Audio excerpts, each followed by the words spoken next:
Imagine taking this massive, I mean like 100-ton ancient Egyptian temple guard. Oh, wow. Yeah, and just shrinking it down to the size of a pepper grinder and then sticking it right next to the gravy boat just to survive a really stressful Thanksgiving dinner with your in-laws.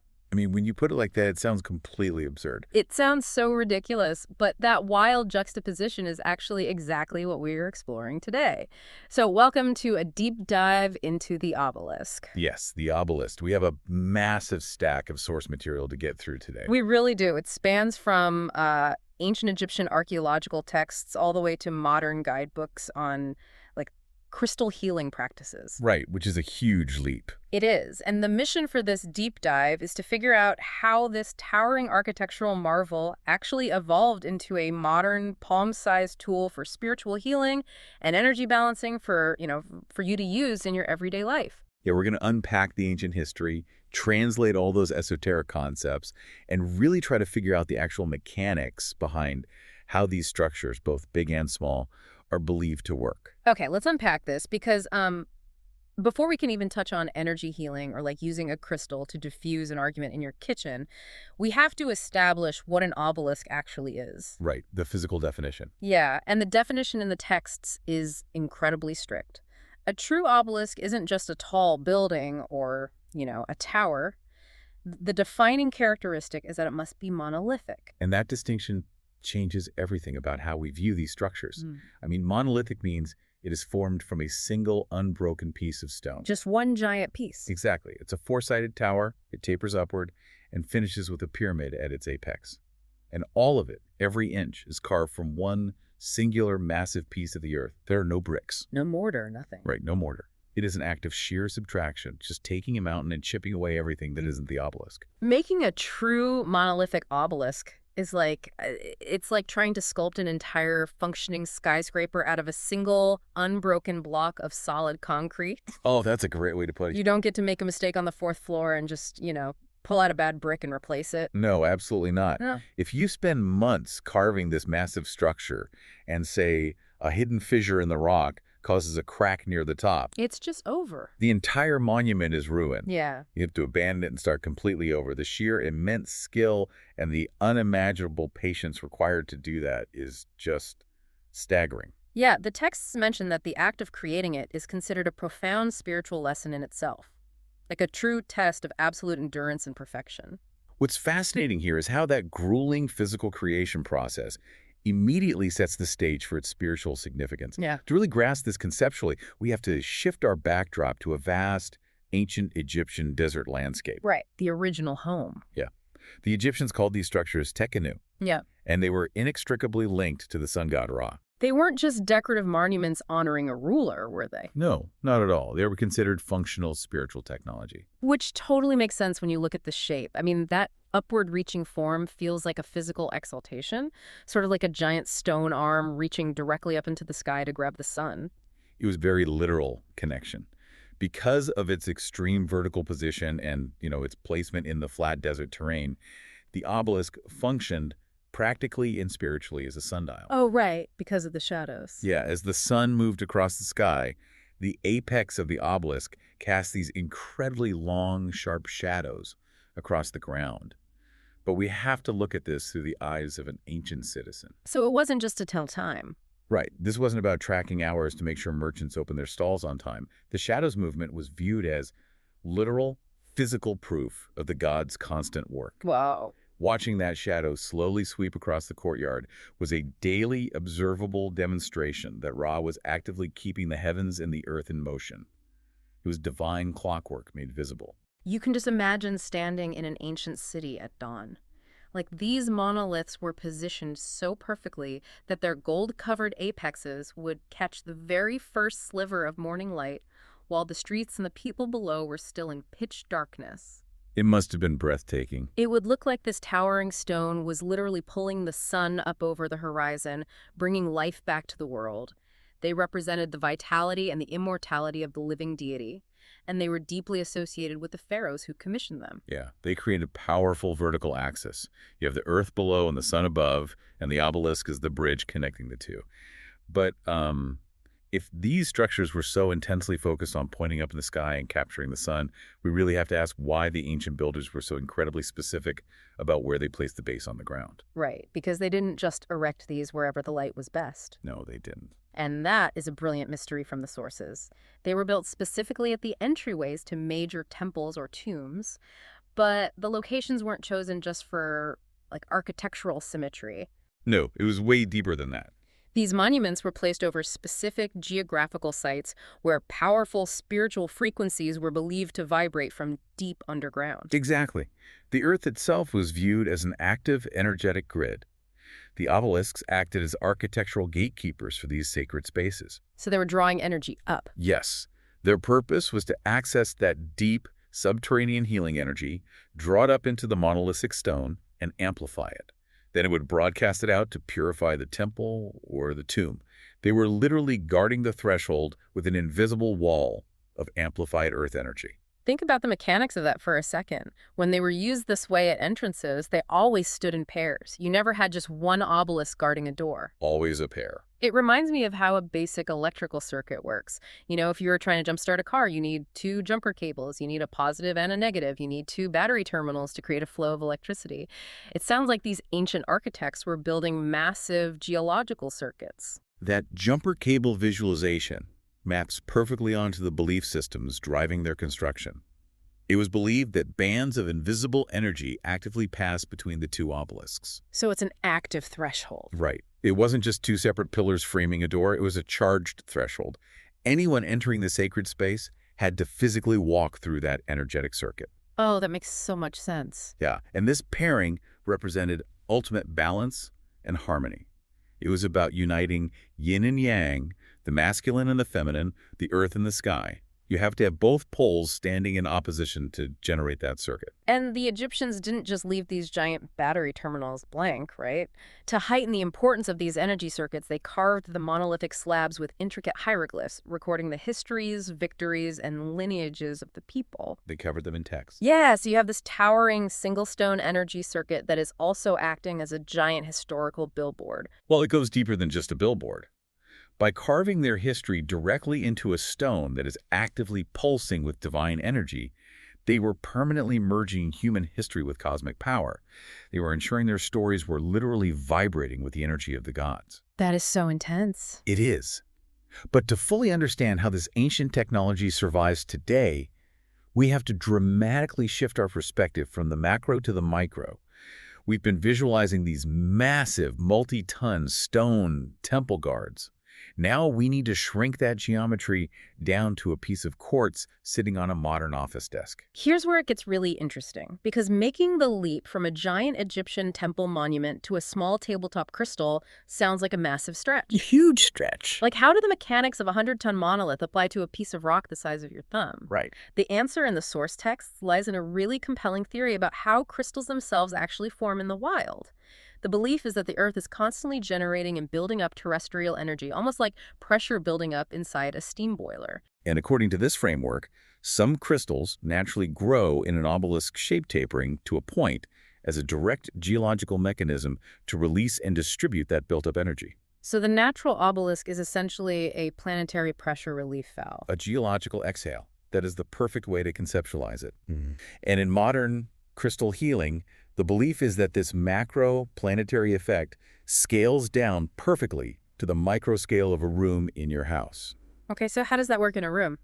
Well, the theory suggests that if you place a smaller, carved crystal obelisk inside a room that has a heavy built-up energy, maybe a living room where a massive argument just happened, or a highly stressful office environment, the obelisk mimics its ancient geological function. It clears the room. Yes, it acts as an energetic vacuum and distributor. Yeah. It absorbs that stagnant, dense energy in the room, transforms it, and releases it. We need to break down exactly how it does that, because if I put a light bulb in the middle of a dark room, it radiates light in a messy, diffuse sphere all around it. It just bleeds out in every direction. Exactly, just everywhere. But the obelisk shape does something highly specific with the energy it gathers. It's entirely dependent on the geometry of the apex. In these holistic practices, different shapes manipulate energy in radically different ways. A sphere might radiate softly in all directions, like your light bulb, but the obelisk takes the ambient energy of the room, pulls it into its solid base, channels it up through that narrowing four-sided tower, and is forced to radiate it out strictly from the very On the top. pyramid point. Right, from the pyramidal point. So instead of a diffuse glow, it acts like a highly focused, concentrated laser beam of energy. It's taking a chaotic environment and forcing it through a funnel until it becomes an organized, directed beam. Which naturally brings us to how people are actively using this focused energy today.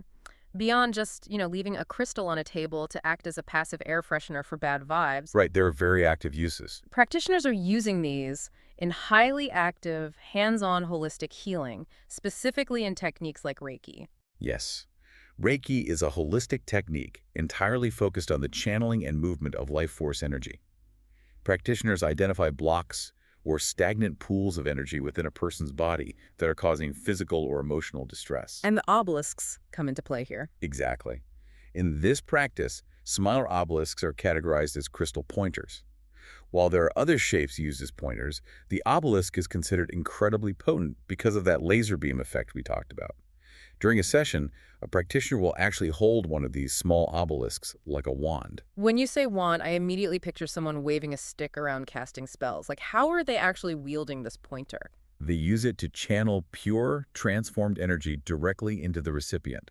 The practitioner might hover the apex of the obelisk an inch or two above a specific chakra or a localized area of physical tension. Like a sore muscle. Yes, a tight shoulder or heavy chest. Because the obelisk shape focuses the energy so precisely out of that tip, the healer can direct a soothing, unclogging stream of energy to that exact, highly specific blockage. The goal is to break up the dense, stagnant energy in the recipient's body, bringing them profound physical relaxation and psychological clarity. I can totally wrap my head around the geometry acting as a funnel for energy, but our source material takes a wild turn here, moving away from physical healing and into the concept of storing actual information. Oh, this is where it gets really deep. Yeah, this circles back to those Egyptian hieroglyphs. The argument is that because the ancients used the physical shape of the obelisk to carve and store their recorded histories, the shape itself is an inherently perfect container for divine knowledge. Right. But I have to play the skeptic for a second. How does an uncarved piece of rock sitting on my shelf store information? Right. It's not a USB drive. I can't plug it into my laptop and open a text file. It is a massive conceptual leap, I know. But it makes sense once you understand the anthropological and psychological framework these practitioners are operating within. They aren't talking about digital data. They're talking about deep geological time. Okay, geological time. Think about the physical reality of a crystal. Depending on where it was mined, that stone has been sitting in the dark crust of the earth for millennia. It has existed through the rise and fall of civilizations, massive shifts in the Earth's climate, and the slow grind of tectonic plates. It's been there forever. Yeah. In this belief system, the stone naturally absorbs and stores the vibrational history of the planet. Okay, so it's less like a hard drive storing files Yeah. and more like an ancient tuning fork that has been humming the same song for 10,000 years. It remembers the vibration of the earth. Precisely. The challenge isn't whether the information is there. The challenge is how you access it. You can't just read it like a book. The practices suggest that accessing this vibrational wisdom requires a completely different kind of interface. You have to bypass your analytical, modern brain, the part of you looking for a USB port. The texts refer to using your soul essence. Let's translate that term. Soul essence sounds incredibly abstract. What does that actually look like in practice? Well, in practical terms, using your soul essence means entering a deeply meditative, intuitive state.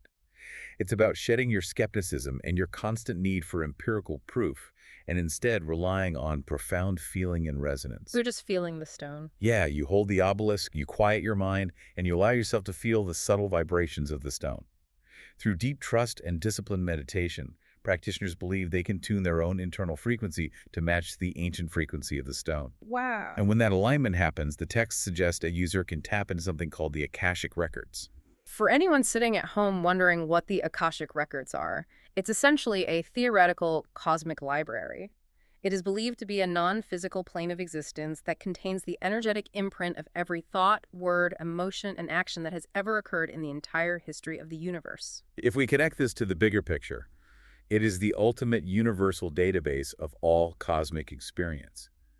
And the obelisk, because of its ancient, proven role as an architectural antenna meant to connect the earth to the heavens, is viewed as the ideal receiver. So it's an antenna. Yeah, if the Akashic records are a cosmic radio broadcast, the obelisk is the antenna you use to tune in and listen, becomes a vessel of pure wisdom. That is a staggering concept. Tapping into the infinite cosmic library of the universe sounds incredible. But let's bring this all the way back down to Earth. Let's talk about the practical application for everyday life. Yeah, let's ground it. Because most people aren't trying to download the secrets of the universe on a Tuesday morning. They're just trying to get through the week without losing their minds. Right. Beyond acting as a cosmic antenna, these tools are highly practical for baseline everyday survival. They are deeply pragmatic tools for attaining mental and emotional equilibrium.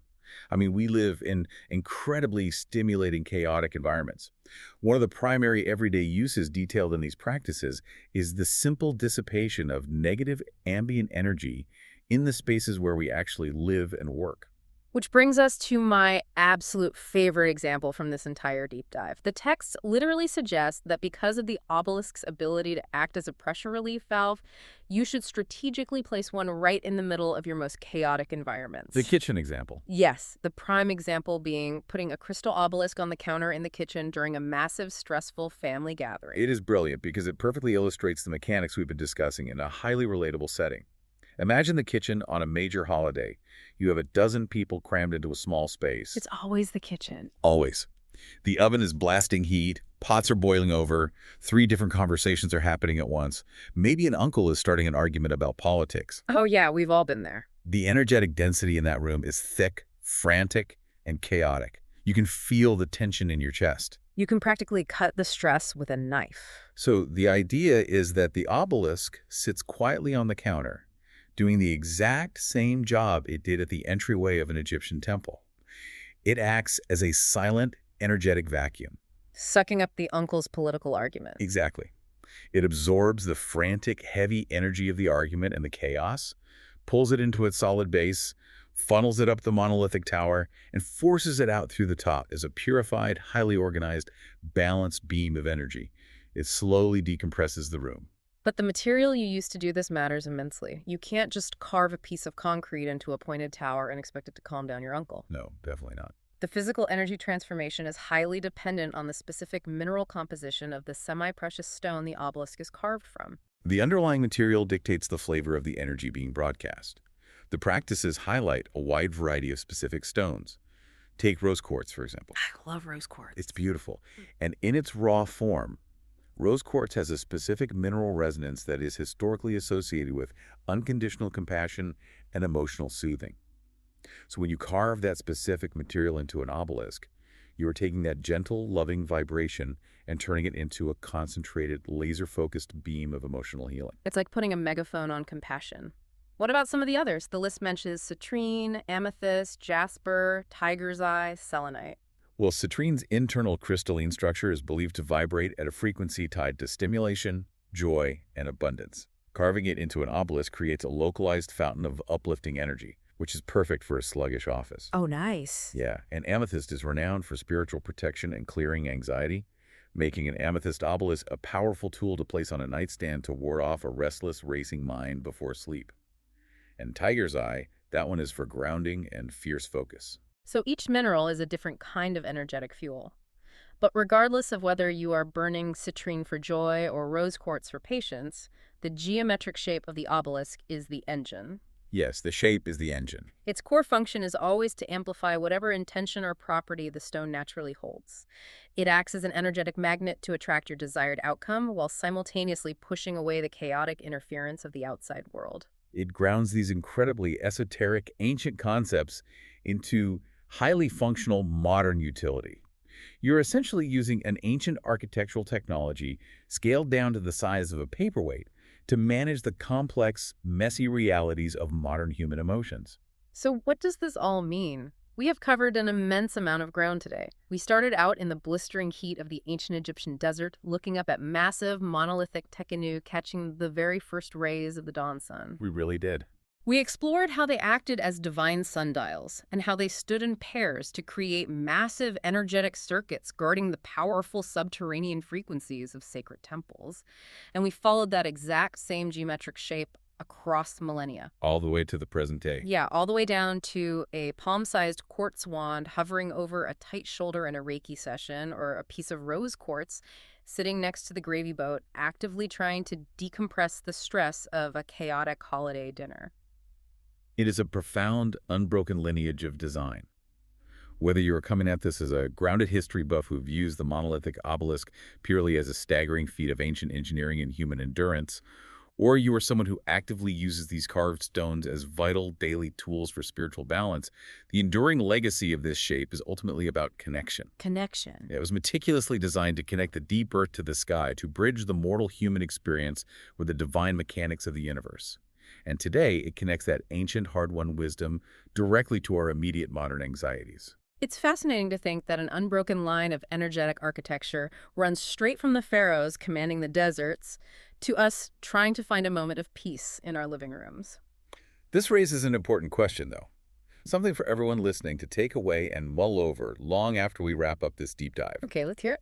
We discussed how the physical act of shaping these monolithic stones, that absolute, unforgiving demand for a single, unbroken block of earth, required immense patience. One mistake, and years of work were ruined.